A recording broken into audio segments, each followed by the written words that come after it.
Hello everyone, welcome to my channel crack GPAT with tips and tricks. तो emulsion का हम topic कर रहे थे जो कि बहुत ही इम्पॉर्टेंट है। उसका सेकंड पार्ट है आज हम पढ़ेंगे HLB scale with their category. मतलब हमने लास्ट टाइम हमने टॉपिक करा था अनायनिक कैटायनिक। तो उसके बाद हम पढ़ रहे थे कि उसकी एग्जाम्पल्स पढ़ रहे थे साथ में। तो HLB स्केल किस में आता है? HLB स्केल हमने जो यूज़ करना होता है, सर्फेक्टेंट का ही एक पार्ट है ये। सर्फेक्टेंट के लिए ही यूज़ होता है। मतलब सर्फेक्टेंट की हमें कैटेगरी पता करनी हो तो हम HLB स्केल यूज़ करते हैं। HLB का मतलब है हाइड्रोफिलिक लिपोफिलिक बैलेंस। ठीक है, तो अगर तो वैल्यू 1 से 9 होती है तो वो लिपोफिलिक होता है, 9 to 18 या 19 होती है तो वो हाइड्रोफिलिक होता है। ठीक है, ये दो पार्ट्स में डिवाइड है। हाइड्रोफिलिक एंड लिपोफिलिक का मतलब क्या है? हाइड्रो मीन्स वाटर, हाइड्रो का मतलब होता है वाटर, मतलब वाटर लविंग। एंड लिपो का मतलब होता है लिपिड्स लविंग, मतलब फैट लविंग। दैट्स मीन अगर हाइड्रो लविंग होंगे तो हाइड्रो मतलब पानी में बहुत जल्दी मिक्स हो जाएंगे। ठीक है, सॉलेबल हो जाएंगे। दैट्स मीन हाइड्रोफिलिक का मतलब है वाटर सॉलेबल। ठीक है, लिपोफिलिक का मतलब है लिपिड्स सॉलेबल, जहाँ फैट सॉलेबल बोल सकते हैं हम। ठीक है, तो अगर तो फर्स्ट से लेके थर्ड तक उसकी स्केल की मेजरमेंट आती है तो हम मेजर करते हैं। तो अगर उसकी 1 से 3 स्केल आता है, उसकी इंच आती है, मतलब वैल्यू आती है, तो दैट्स मीन कि हमारा जो स्केल है उसके अकॉर्डिंगली हमारी कैटेगरी जो है वो एंटी फॉर्मिंग एजेंट्स हैं। ठीक है, कौन से? जो सर्फेक्टेंट है हमारा। ठीक है, तो अगर 4 से 8 आती है तो वो वाटर इन ऑयल टाइप के इमल्सिफाइंग एजेंट हैं। 7 से 9 आती है तो वो वेटिंग एजेंट्स हैं। 9 से 16 आती है तो ऑयल इन वाटर टाइप के इमल्सिफाइंग एजेंट्स हैं। 13 से 15 आती है तो वो डिटर्जेंट्स हैं। 16 से 18 आती है तो वो सॉल्युबलाइजिंग एजेंट हैं। 16 से 19 भी कई बार समटाइम हो जाती है। ठीक है, तो HLB स्केल जो होता है उसकी डिटर्मिनेशन, मतलब उसका डिस्क्रिप्शन किसने दी थी, कौन से साइंटिस्ट ने दी थी? तो ग्रिफिन जो हैं जे इन्होंने डिस्क्राइब किया था इसको, हाइड्रोफिलिक लिपोफिलिक बैलेंस को। जी बहुत ही इंपॉर्टेंट क्वेश्चन है, कॉम्पिटिटिव एग्जाम में पूछा जाता है। इसमें से एक क्वेश्चन आ जाता है कि ऑयल इन वाटर टाइप की इमल्सिफाइंग एजेंट की वैल्यू कितनी होती है, तो आप 9 to 16 मेंशन कर सकते हो। उसमें अलग अलग वैल्यूज़ मिलती हैं आपको, तो आपने एक सिलेक्शन करनी होती है पर्टिकुलर। ठीक है, तो ये बहुत ही इंपॉर्टेंट टॉपिक भी है, तो theoretically as well as for your competitive exam. ठीक है, तो next we are going for Bancroft rule, जो कि 2 नंबर में क्वेश्चन भी आता है थ्योरेटिकल पोर्शन में। तो बैनक्राफ्ट रूल भी सर्फेक्टेंट के लिए है। मतलब एक अलग साइंटिस्ट है, उनके बाद ग्रिफिन के बाद जो ये बैनक्राफ्ट रूल फॉलो हुआ था, मतलब जो उन्होंने अपनी थ्योरी दी थी, उन्होंने क्या बोला था कि ये बोल के गए हैं कि describe the relationship between the nature of emulsifying agent and type of emulsion formed. मतलब कि हम जो रिलेशनशिप है उसका डिस्क्राइब करेंगे अकॉर्डिंग टू उसकी नेचर। किसकी नेचर? इमल्सिफाइंग एजेंट की नेचर, एंड इमल्सन जो फॉर्म हो रही है उसकी टाइप। मतलब कहने का क्या था, अभी आपको समझ आ जाएगा कि अगर उनका कहना था कि अगर if surfactant is more soluble in water, अगर सर्फेक्टेंट जो सॉल्युबल ज़्यादा होता है वाटर में, अगर ज़्यादा मोर सॉल्युबल है, ठीक है, तो दैट्स मीन कि आपकी जो इमल्सन है वो किस टाइप की है? ऑयल इन वाटर टाइप की। ठीक है, तो अगर उन्होंने बोला अगर surfactant more soluble in oil, अगर तो वो सॉल्युबल ऑयल में ज़्यादा हो रहा है, तो दैट्स मीन कि आपकी इमल्सन कौन सी फॉर्म हो रही है? वाटर इन ऑयल टाइप की इमल्सन। ठीक है, तो बैनक्राफ्ट रूल और HLB स्केल हमने पढ़ा। बैलेंस स्केल जो है बहुत ही इंपॉर्टेंट है दोनों टॉपिक। नेक्स्ट है एंटीऑक्सीडेंट्स। एंटीऑक्सीडेंट्स क्या होते हैं? जो प्रिवेंट करते हैं ऑक्सीडेशन से, मतलब ऑक्सीडेशन नहीं होने देते। मतलब कहने का मतलब है इनका कि ये प्रिवेंशन करवाते हैं ऑक्सीडेशन से। दैट्स मीन कि जो ऑक्सीडेशन का मतलब क्या है? Loss of electrons. जो हम कॉमन सी एग्जांपल लेते हैं यहाँ पे, जो आपने देखा होगा कि आप लोहे को, आयरन को आप बाहर रख दो और उस पर बारिश पड़ती है, तो अगर वो गीला हो जाता है तो वो बहुत जल्दी रस्ट उसकी फॉर्म हो जाती है, जंगाल लगना स्टार्ट हो जाता है। क्यों? वाई? बिकॉज ऑक्सीडेशन हो रही है वहाँ पे। ऑक्सीडेशन कैसे हो रही है? वहाँ पे आयरन जो है वो ऑक्सीडेशन करके ही जो कंपोनेंट फॉर्म कर रहा है, खुद आयरन जो है रिड्यूस होके तो अपनी मतलब अपने आप को अपने इलेक्ट्रॉन जो लॉस करके, ठीक है, तो वो खुद ऑक्सीडाइज हो रहा है। तो ऑक्सीडेशन ऑक्सीजन के साथ क्या करवा रहा है? ऑक्सीजन के साथ उसको वो इलेक्ट्रॉन्स मिल रहे हैं, उसको गेन हो रहे हैं, मतलब वो खुद रिड्यूस हो रहा है। तो दैट्स मीन ये दोनों एक ऑक्सीडाइज होके खुद रिड्यूस होके ये दोनों क्या करवा रहे हैं? ऑक्सीडेशन। तो एक केमिकल जो फॉर्म हो रहा है वो क्या है? हमारा रस्ट, ठीक है, जिसको हम जंगाल बोलते हैं मोस्टली, ठीक है। तो इसकी क्वांटिटी हमने कितनी यूज़ करनी होती है इमल्शन में?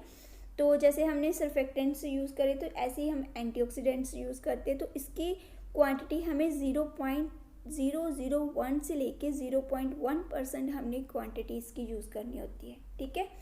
तो नेक्स्ट इसकी एग्जांपल्स हैं। फर्स्ट एग्जांपल गैलिक एसिड है, प्रोपाइल गैलेट है, ठीक है, एस्कॉर्बिक एसिड है, सल्फाइड्स हैं, एल टोकोफिनॉल है, ठीक है, ब्यूटाइलेटेड हाइड्रोक्सीटोलुलिन है जिसको हम BHT के नाम से भी जानते हैं, ठीक है, ब्यूटाइलेटेड हाइड्रोक्सी एनिजोल है जो BHA, इसकी फुल फॉर्म भी पूछी जाती है कई बार। क्या होता है, एक मिनट में इसको कंप्लीट कर लूँ।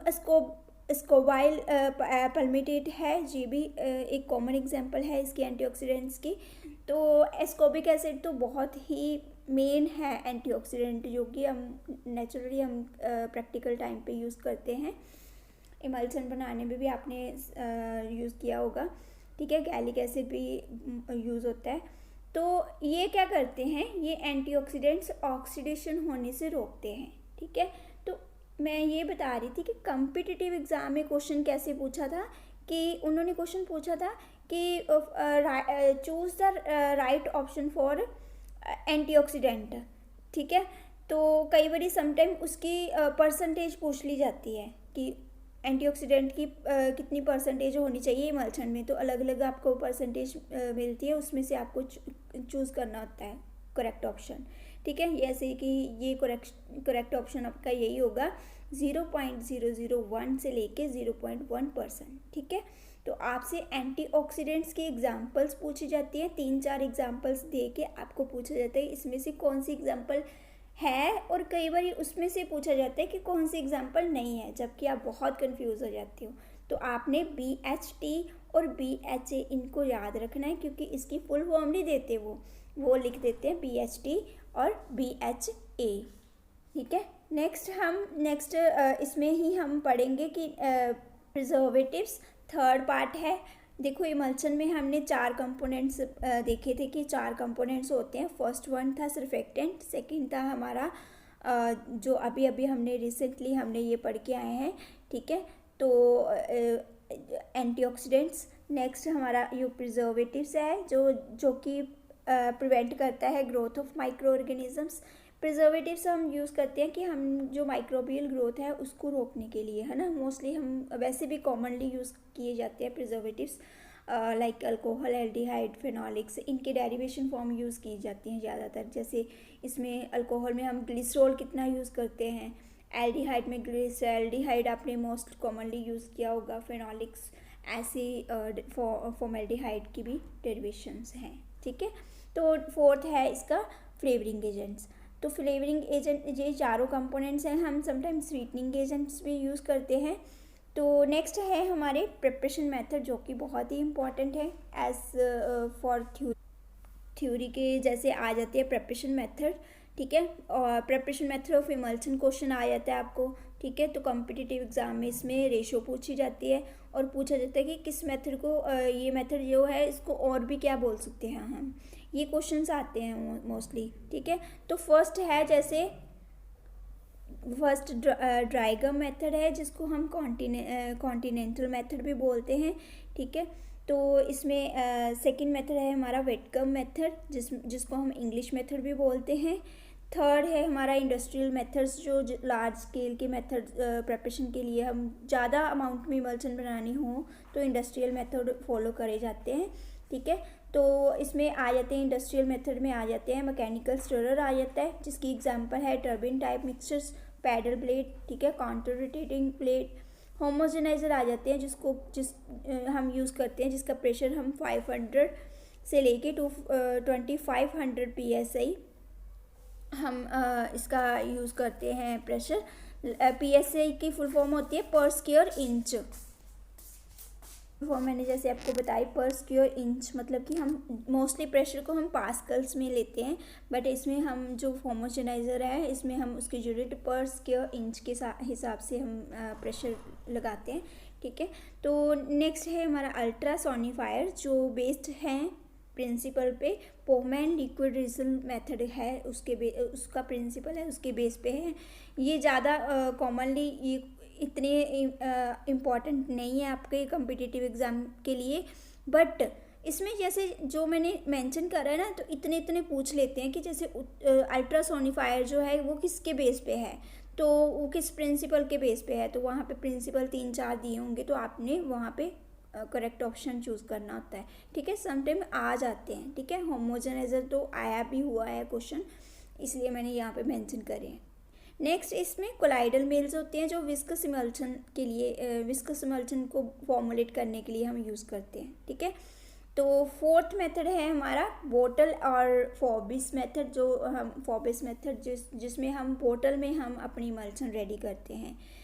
इसमें क्या होता है कि हम अकेशिया को बॉटल में लेते हैं, अकेशिया को हमने बॉटल में लेके, ठीक है, उसको हमने 2 पार्ट उसमें ऑयल के ऐड करने होते हैं। ठीक है, 2 हिस्से मतलब 2 गुना पार्ट उसका ऑयल ऐड करना होता है, तो मिक्सचर को अच्छे से शेक करना होता है।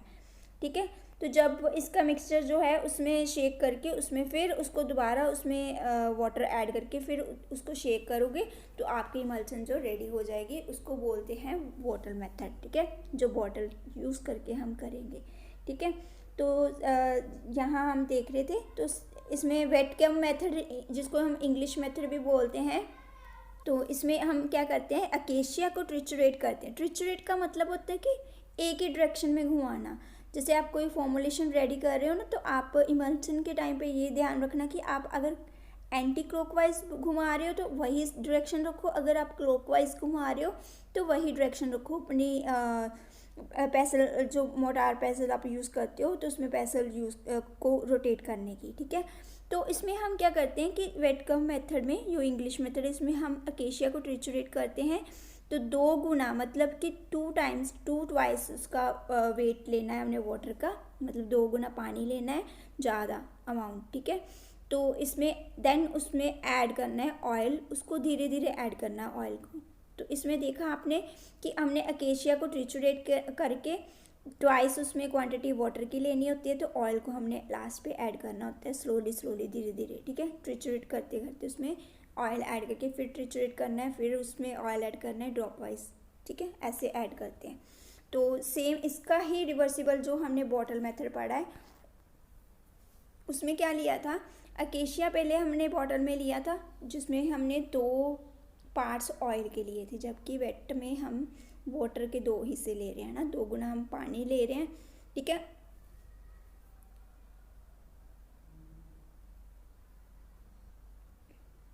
तो इसमें हम जो इन 4 मेथड ये हम यूज़ करते हैं। ड्राई गम में क्या होता है कि हम पहले अकेशिया को लेके, ड्राई गम बहुत सिंपल मेथड है, इसमें हमने जब आपने देखा होगा कि हम एक पार्ट पहले अकेशिया का जब लेते हैं, उसको हम यूनिफॉर्म साइज़ में रिड्यूस कर लेते हैं अकेशिया को, जो होता है पाउडर। ठीक है, तो उसको अच्छी तरह से उसको करके फिर उसको उसमें जो होता है वाटर ऑयल ऐड करते हैं। ठीक है, तो ऑयल ऐड करके मिनरल ऑयल यूज़ किया जाता है, या कई बारी कोई उसमें ऑयल जो भी हमने यूज़ करना है वो ऑयल हम यूज़ करते हैं। तो उसके बाद उसको फिर होमोजेनाइज़र से फिर एक फेस उसको ट्रिचुरेट करके फिर हम ऐड करते हैं वाटर। ठीक है, तो इसमें क्या होता है कि इसमें फॉर्मुलेशन जो होती है, हमने पहले प्राइमरी फॉर्मुलेशन की रेडी करनी होती है, कि इसमें हमने जैसे क्रैकिंग साउंड आती है, तो उससे हमें पता चल जाता है कि आपकी फॉर्मुलेशन जो सही बन रही है। ठीक है, तो आपको अपने आप ही पता चल जाएगा कि आपकी फॉर्मुलेशन रेडी सही हुई है। ठीक है, तो जैसे इसमें फॉर्मूला जैसे मैंने इसमें मेंशन करा है, formula of dry gum method. तो अगर इसमें हम तीन चीज़ें लेते हैं, एक ऑयल, गम, तो तीसरा वाटर होता है। ठीक है, तो ड्राई गम मेथड में देखा होगा आपने कि आप जो गम की रेशो है ना वो हम एक ही रखते हैं, मतलब वन ही रखते हैं रेशो उसका, मतलब वन पार्ट ही लेते हैं, एक ही हिस्सा ही लेते हैं। तो ड्राई गम में हम वाटर की क्वांटिटी ट्वाइस लेते हैं। ठीक है, जो जितनी भी आप क्वांटिटी ले रहे हो जैसे गम की, डबल क्वांटिटी हम उसकी वाटर की